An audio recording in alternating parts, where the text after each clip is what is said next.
은혜가 풍성하신 아버지 하나님, 세상은 복잡다단하고 흉흉한 소식들이 끊임없이 들려오는 이러한 지경에서도 또 성탄절기를 저희들에게 허락하시고 아기 예수 그리스도의 탄생을 우리가 기억하며 우리의 소망 되시고 우리의 생명 되시는 주님을 더욱 신뢰하고 의지하며 살아갈 수 있게 하신 것 감사합니다. 오늘도 기도하기 위해서 주님 전에 나왔습니다. 우리의 기도의 문을 열어주시고 간구의 문을 여시고 기도할 제목들이 다 생각나게 하시고 그래서 하나님 앞에 믿음으로 구하고 응답받고 확신 가운데 거하는 귀한 밤이 되어지게 하여 주시옵소서. 먼저 말씀을 듣겠사오니 우리의 귀를 열어주시사 하나님 말씀이 생명력이 있게 하시고 우리의 생각과 의식과 우리의 모든 삶을 변화시키는 능력의 말씀이 되어지게 하여 주시옵소서. 두고온 가정들 지켜주실 줄 믿사옵고 예수님 이름으로 기도드리옵나이다. 아멘. 야고보서 3장 1절입니다.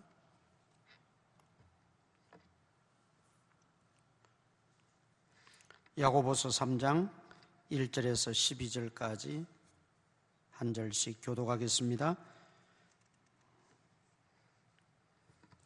내 형제들아, 너희는 선생된 우리가 더 큰 심판을 받을 줄 알고 선생이 많이 되지 말라.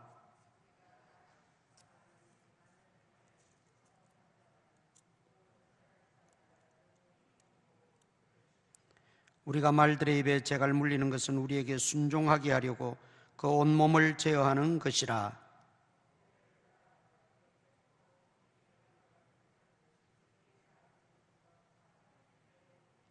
이와 같이 혀도 작은 지체로 돼 큰 것을 자랑하도다. 보라, 얼마나 작은 불이 얼마나 많은 나무를 태우는가.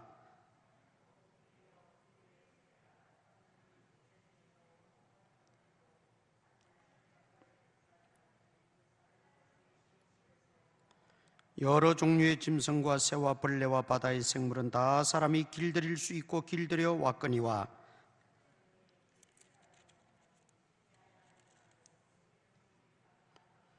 이것으로 우리가 주 아버지를 찬송하고 또 이것으로 하나님의 형상대로 지음을 받은 사람을 저주하나니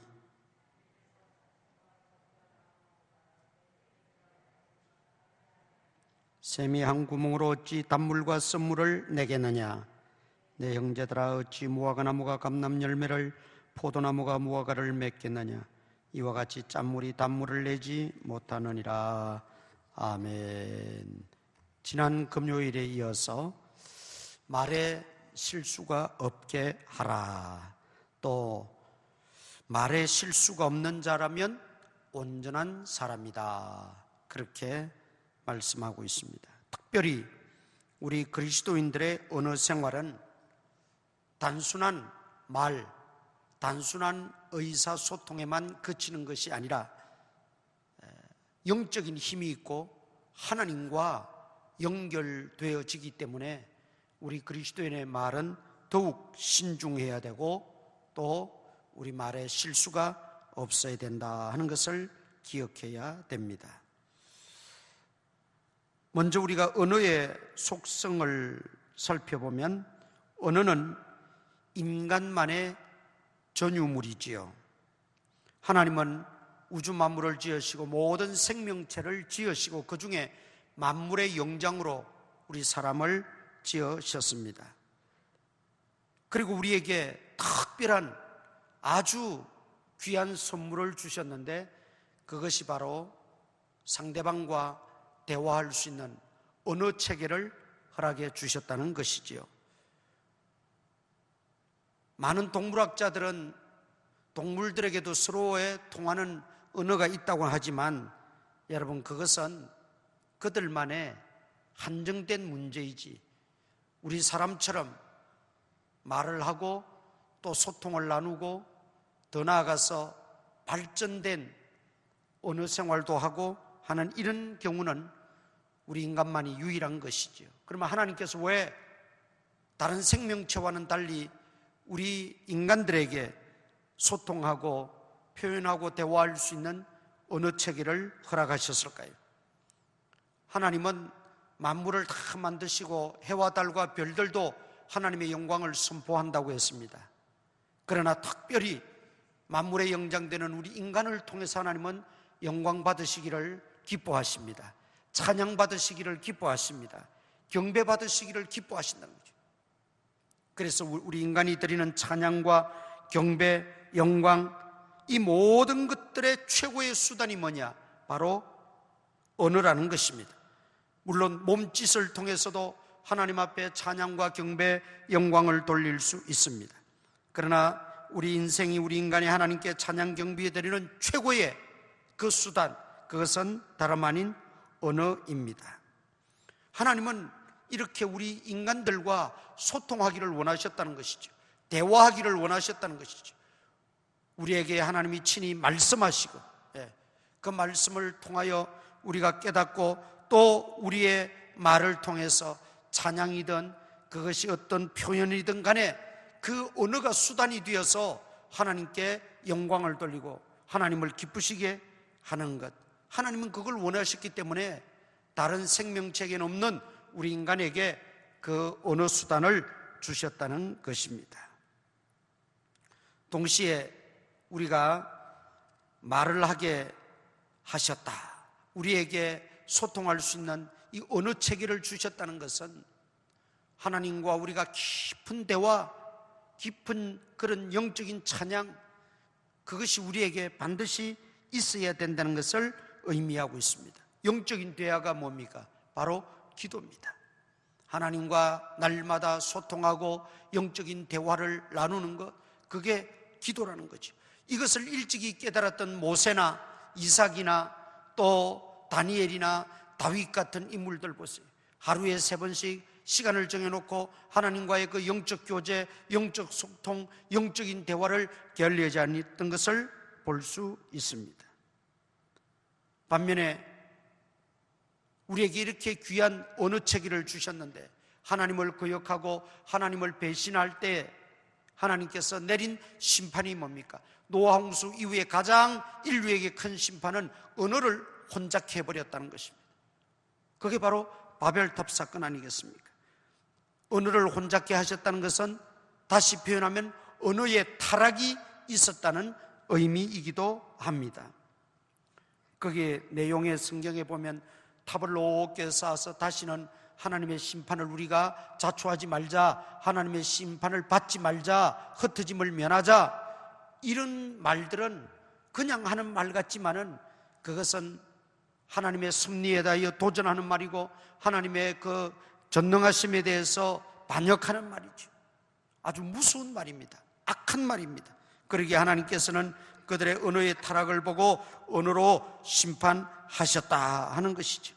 그런데 이제 이런 언어가 타락되어 전 세계적인 언어로 갈라지게 되었습니다. 원래는 한 언어였지만 거기에서 이제 타락한 이후에 심판을 받아 전 세계 언어로, 지금의 언어로 이렇게 또 앞으로도 더 많은 어떤 언어가 또 발생할지도 모릅니다. 그러나 천국에 가면 그때는 한 언어입니다. 그것은 어떤 나라, 어떤 민족이든지 간에 어떤 대륙에서 살았든지 간에 상관없이, 또 그것이 5,000년 전에 살았던 지금 살았던 상관없이 천국에 가면 하나의 언어로 통일되어집니다. 온 언어들을 내가 모으리니, 그렇게 말하고 있어요. 온 언어들을, 이사야에 보면은 모든 언어들을 내가 모은다고 그렇게 말하고 있어요.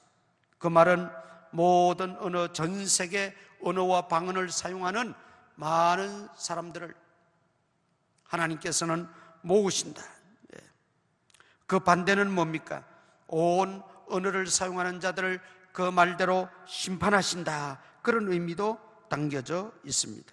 자, 천국에 가면 이 모든 언어가 통일되어 하나가 된다면 천국 백성 된 우리들, 이미 천국 백성 된 우리들은 천국 언어를 사용해야 되고 천국 방언을 말해야 된다는 것이지요. 그 천국 언어가 되게 하려면 어떻게 해야 되느냐? 오늘 3절입니다. 우리가 말들의 입에 재갈 물리는 것은 우리에게 순종하게 하려고 그 몸을 제어하는 것이다 그랬죠. 말에 재갈을 물립니다. 그 온몸을 마부가 마음껏 통제하고 다스리기 위해서.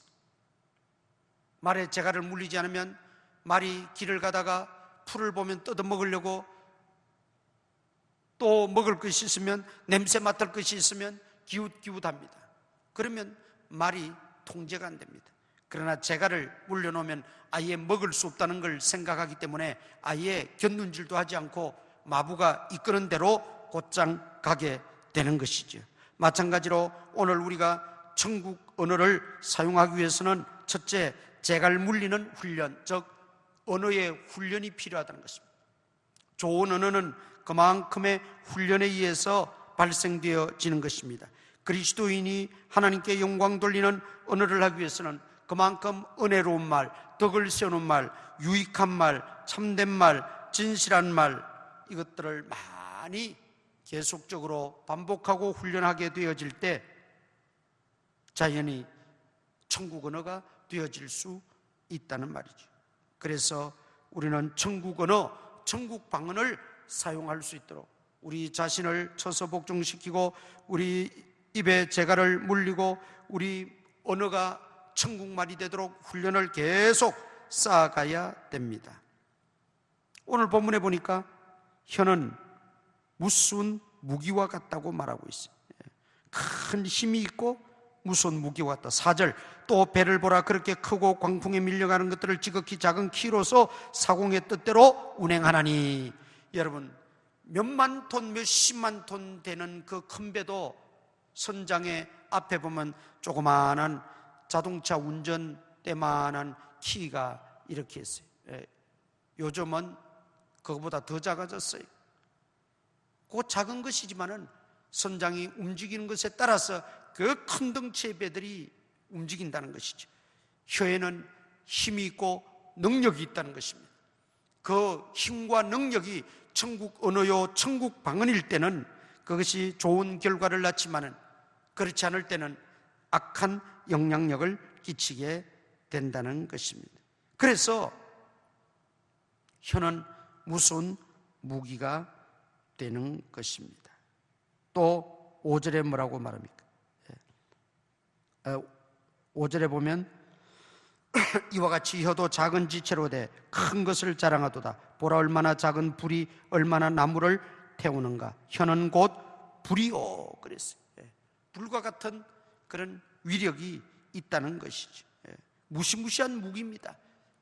여러분, 불날 때 처음부터 큰 불이 나는 경우도 있지만 대부분은 조그마한 데서부터 시작해서 부엌에서 또는 호롱불에서 시작해서 온 초가상간을 다 태워버리죠.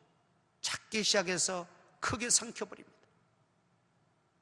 혀도 새치밖에 안 되는 작은 혀지만은 그러나 그 혀로 어떻게 사용하느냐에 따라서 사람을 살리기도 하고 죽이기도 하고, 죽이는 것도 한 명이 아니라 수많은 사람들을 죽이고 파괴하는 능력이 혀에 있기 때문에 무서운 무기와 같다, 그렇게 말할 수 있습니다. 그러므로 우리는 이 말의 힘과 말의 위력을 안다면 내가 그 말을 어떻게 하느냐에 따라서 좋은 결과도 맺지만 나쁜 영향력도 미친다는 거죠. 그래서 우리는 천국 언어를 해야 되고 천국 방언을 해야 된다 그랬죠. 이 천국 언어, 천국 방언은 죽이는 말이 아니고 살리는 말입니다. 살리는 말. 이 살리는 말을 많이 해야 됩니다. 그리스도인의 말은 살리는 말이어야 된다. 그 다음엔 축복의 말이어야 된다. 오늘 여기 보니까 혀는 능히 길들을 사람이 없나니 쉬지 않은 악이요 죽이는 독이 가득한 것이라. 악한 말, 죽이는 말, 이건 안 된다는 거죠. 살리는 말, 선한 말, 이런 말들이 있어야 된다. 두 번째는 또 뭐라고 그랬어요? 이것으로 우리가 주 아버지를 찬송도 하고 이것으로 하나님의 형상대로 지음받은 사람을 저주도 한다 그랬어요. 저주의 말 하면 안 된다는 거죠. 축복의 말을 해야 돼요. 축복의 말. 예. 성경 한 군데 찾아보겠습니다. 잠언 27장 14절. 잠언 27장 14절.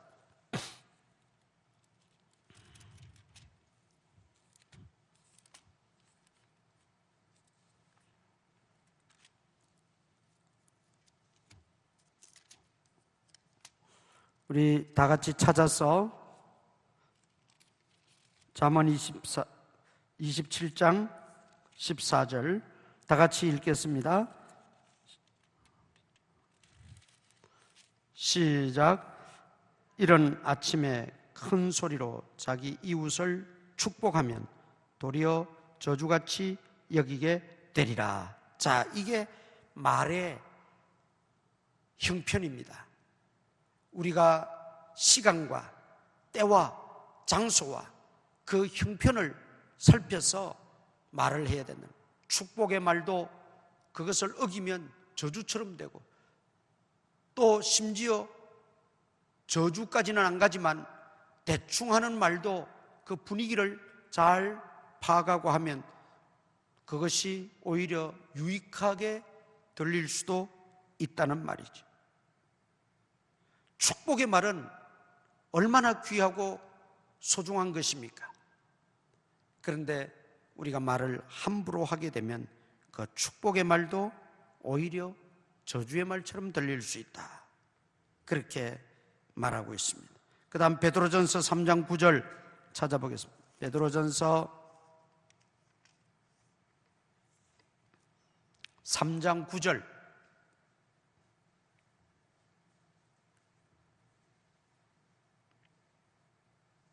다 같이 읽겠습니다. 시작. 악을 악으로 욕을 욕으로 갚지 말고 도리어 복을 빌라. 이를 위하여 너희가 부르심을 받았으니 이는 복을 이어받게 하려 하심이라. 자, 여기 복을 빌라, 축복입니다. 복을 비는 것은 축복이에요. 빌축자, 복복자. 하나님은 우리에게 큰 복을 내리시는 분이고 하나님이 우리를 축복하는 것은 아닙니다. 복을 주시는 분은 오직 하나님 한 분이시니까 하나님 우리에게 복을 내리시고 복을 주시는 분이십니다. 그때는 복이라고 그래야 돼요. 그러나 우리가 상대방에게 복을 빕니다. 그걸 축복이라고 그래요. 축복. 축복의 말을 하라는 것입니다. 축복의 말을. 왜냐하면 이를 위하여 우리가 부르심을 받았다. 우리가 나 자신에게도 축복하며 기도하고 자녀들에게도 축복하며 기도하고 이웃을 향해서도 축복하며 기도하고, 심지어 성경은 뭐라고 그랬어요? 너를 핍박하는 자를 위하여 축복하며 기도하라 그랬어. 오히려 축복하며 기도하면 그것이 그에게 해당되지 않고 그에게 임하지 않으면 그 축복한 것이 다 기도하는 내게 임하게 되는 것입니다. 그래서 우리는 축복의 말 많이 하되 경우에 맞게 우리가 축복의 말도 해야 된다 하는 것입니다. 우리 그리스도인들은 말을 잘하는 것도 중요하지만 잘 듣는 것도 중요하지. 그래서 성경은 듣는 것은 속히 하고 말하기는 더디하라 우리가 설교했습니다. 그래서 잘 들어야 돼요. 신중하게 듣고 경청해야 됩니다. 서로 간에 상대방에게도 경청해야 돼요. 그리고 하나님 말씀은 들으면서 난다 그랬으니까 더욱 경청해야 됩니다. 잘 들어야 바르게 말할 수 있습니다. 신중하게 들어야 제대로 말할 수가 있습니다. 겸손하게 들어야 축복의 말을 할 수가 있습니다. 왜 우리가 축복의 말이 쉽지 않고 우리가 제대로 우리가 행동하지 못하게 되느냐? 경청하지 않기 때문에. 경청해야만 이해도가 높고 공감력이 생기게 됩니다. 우리가 카운셀러, 상담자라고 말합니다. 그런데 이 상담자가 있고 상담가가 있어요. 상담자는 그저 들어주고 훈계도 하고 또 이야기도 해주고 하는 사람. 진짜 상담가는 어떤 사람이냐? 그냥 4시간이고 5시간이고 다 들어준다. 그렇게 들어주고만 있으면 자기가 말하고 자기가 떠들고 자기가 분하게 말하고 자기가 또 슬퍼하면서 말하면서 결국 자기가 해답을 다 얻어버린다는 거죠. 그게 고수라는 거죠. 상담자의 고수를 우리는 상담가라 그렇게 말해요. 우리가 하나님의 말씀도 잘 듣고 경청해야 우리가 진리의 말을 할 수가 있어요. 하나님 말씀을 바로 듣지 못하고 대충 들어버리고 경청하지 못하고 내가 말하려면 그 말이 힘이 없고 능력이 없다는 것입니다. 그러므로 우리는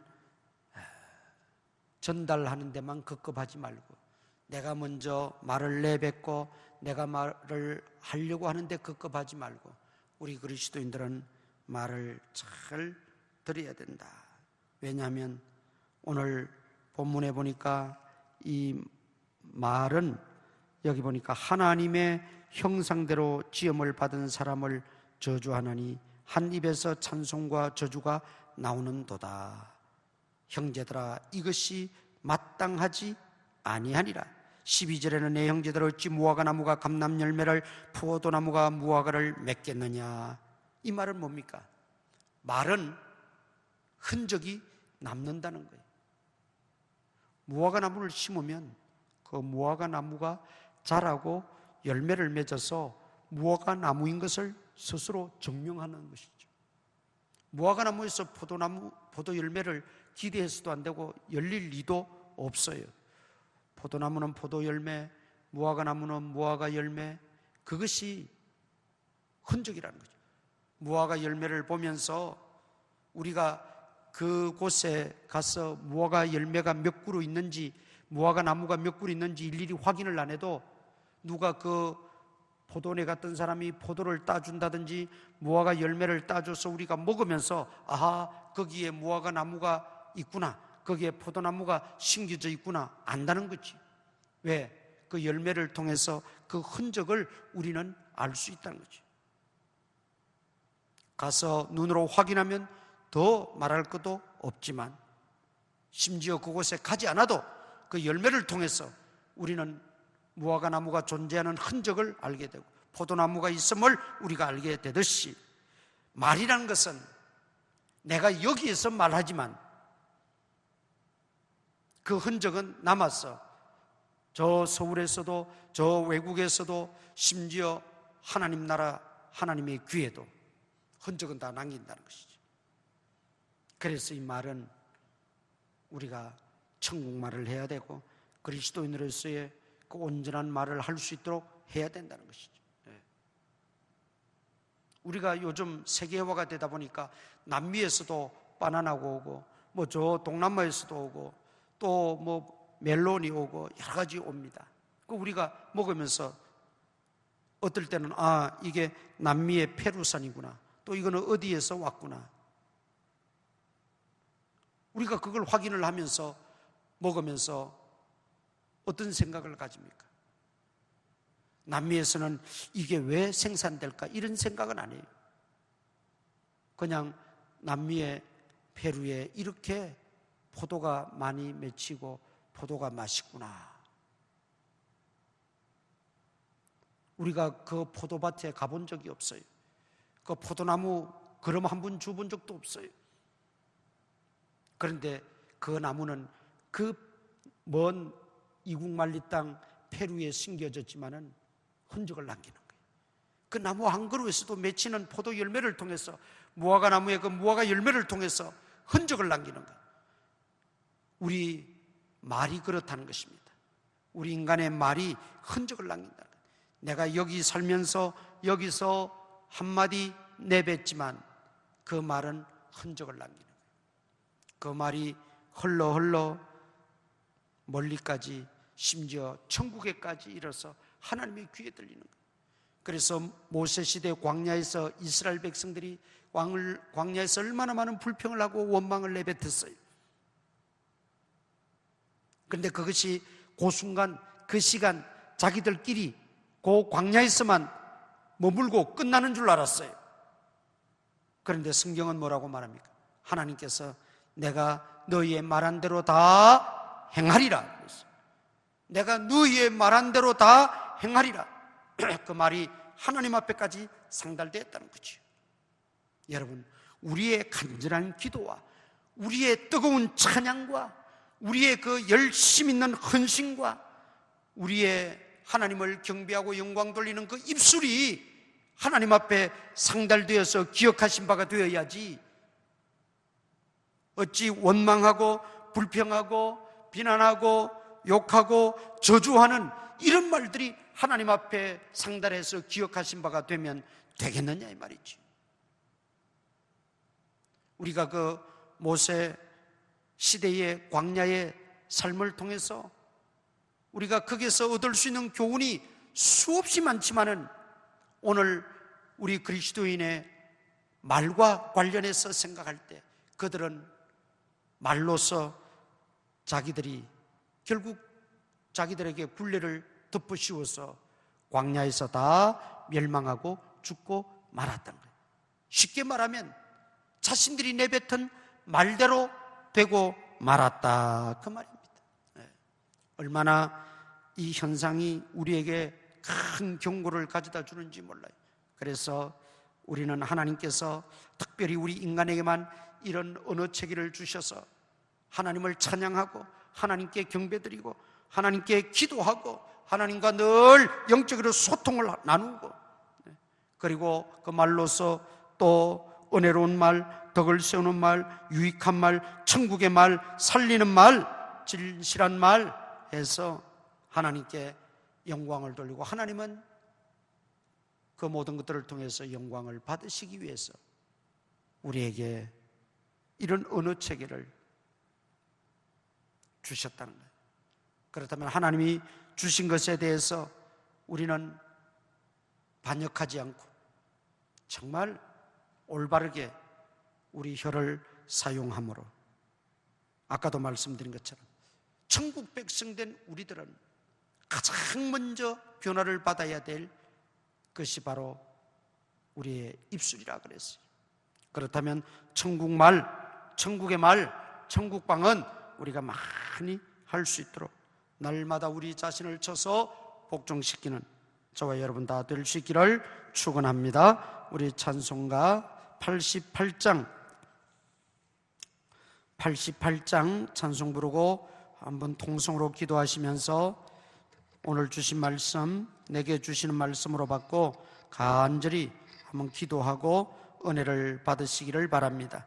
그리고 이 코로나19 빨리 하나님 거두어 가달라고 기도하시고 우리 교회 성도들과 속한 모든 가족들 하나님이 눈의 동자같이 지켜주시고 감염되지 않도록 보호해달라고 간절히 기도하시고, 교회 또 재개발 진행 과정을 하나님이 맡아 주관해달라고 기도하시고, 모든 협의 과정 속에서 참으로 교회가 평안하여 든든히 서갈 수 있도록 하나님이 주권적으로 감동 감화시켜달라고 기도하시고, 병약한 성도들 위해서 기도해 주시고, 또 진학과 진로와 취업 문제를 가지고 기도하고 또 힘쓰는 우리 지체들을 위해서도 기도해 주시고, 우리 예배가 점점 이렇게 식어져 가는 가운데 한 심령들의 심령이 약하여지기 쉽고 믿음이 약하여지기 쉽습니다. 우리의 믿음이 약하여지지 않도록, 또 우리 교회가 믿음 위에 든든히 서가도록 한 영혼 한 영혼을 붙들어 달라고 하나님 앞에 간절히 기도하시고, 여러분 가지고 나온 기도의 제목들 기도할 수 있기를 바랍니다. 88장입니다.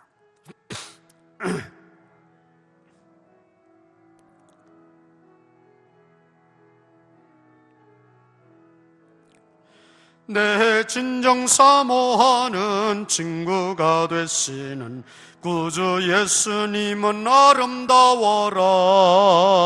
산 밑에 백합화요 빛나는 새벽별 주님 영원할 길 아주 없도다. 내 맘이 아플 적에 큰 위로 되시며 나 외로울 때 좋은 친구라. 주는 저 산 밑에 백화 빛나는 새벽별 이 땅 위에 비길 것이 없도다. 내 맘의 모든 염려 이 세상 고락도 주님 항상 같이 하여 주시고 시험을 당할 때에 악마의 계교를 즉시 물리치사 나를 지키네. 온 세상 날 버려도 주 예수 안 버려 끝까지 나를 돌아보시니. 주는 저 산 밑에 백화 빛나는 새벽별 이 땅 위에 비길 것이 없도다. 내 맘을 다하여서 주님을 따르면 길이 나를 사랑하리니. 물불이 두렵지 않고 장검도 겁없네. 주는 높은 산성 내 방패시라. 내 영혼 먹이시는 그 은혜 누리고 나 친히 주를 뵙기 원하네. 주는 저 산 밑에 백화 빛나는 새벽별 이 땅 위에 비길 것이 없도다. 아멘.